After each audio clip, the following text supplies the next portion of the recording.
Special Investigation Task Group giumol aron pagsulbad sa pagpusil patay kang tungasan Barangay Councilor Jose Sadam Quiros niadtong Mayo 8 sa gabi. Aniya ang report.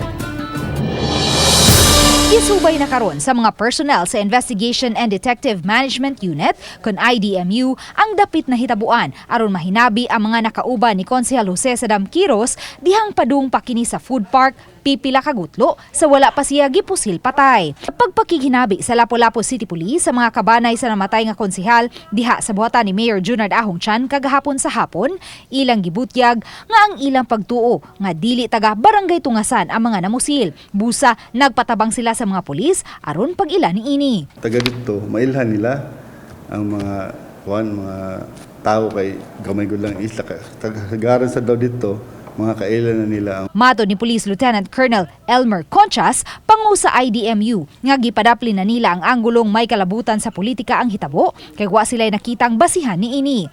Inay gisubay nila karon ang mga anggulong illicit affair o personal grudge nga posibleng motibo sa krimen.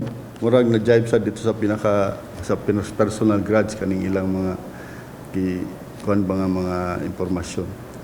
Murag padung sa dito pero di pa nato mas maayo gud nga may istorya mismo nato ang atong source sa information. Uban ni Marlon Melgazo, Luan Merondina, Balitang Bisdak.